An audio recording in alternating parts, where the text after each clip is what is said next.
L'équipe Lens belge vous souhaite une joyeuse fête de Pâques. Dans la Bible, Pâques n'est pas synonyme d'œuf ou lapin en chocolat, mais Pâques est associé à la croix où Jésus-Christ est mort pour le salut de nos âmes.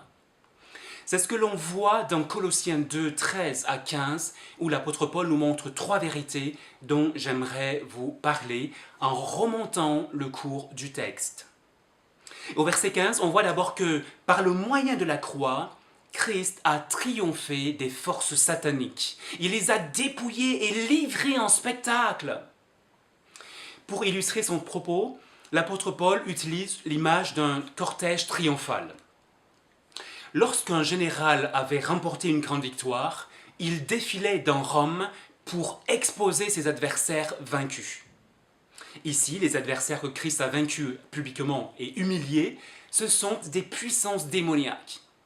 À la croix, Jésus les a livrés en spectacle, à l'image du général romain mentionné. Pourquoi Jésus a-t-il engagé une si rude bataille? C'est que l'enjeu était vous et moi. Nous étions condamnés et les forces sataniques détenaient la preuve de notre condamnation à mort. Et le verset 14 nous apprend qu'à la croix, Christ a effacé, il a supprimé l'acte rédigé contre nous et dont les dispositions nous étaient contraires. De quelle manière l'a-t-il fait? En le clouant à la croix, en même temps qu'il laissait ses mains et ses pieds cloués. À l'époque, une facture ou une reconnaissance de dette était signée de la main de l'emprunteur. Et lorsque la dette était payée ou annulée, on barrait d'une croix la preuve de la dette.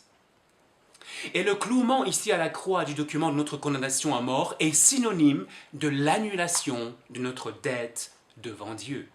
Tout comme à l'époque, le créancier clouait sur la porte du débiteur la dette annulée. Ainsi, par sa mort sur la croix, le Christ a payé la lourde facture occasionnée par nos péchés et nos fautes, de sorte que, voyez-vous, le Dieu souverain est satisfait. Quel est le résultat de tout ceci pour nous? Verset 13. C'est que nous sommes graciés de toutes nos offenses, nous sommes acquittés. Auparavant, nous étions morts à cause de nos péchés, c'est-à-dire toutes nos actions contraires à la volonté de Dieu, comme mentir, voler, etc. La mort dont il est ici question est une mort spirituelle, selon la sentence de Romains 6 au verset 23, qui stipule que le salaire du péché, c'est la mort, c'est-à-dire le châtiment de Dieu en enfer. Et en Christ, sur la croix, qu'a fait Dieu? Il a pardonné nos péchés. Comment l'a-t-il fait? Il a déversé toute sa colère sur Jésus son Fils à la place du pécheur. De la sorte, celui qui place sa confiance en ce Jésus ne sera plus puni, mais il reçoit la vie éternelle.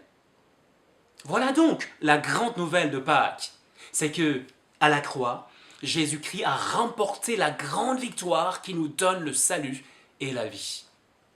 Dans les circonstances parfois rudes de la vie chrétienne, rappelons-nous de cette vérité.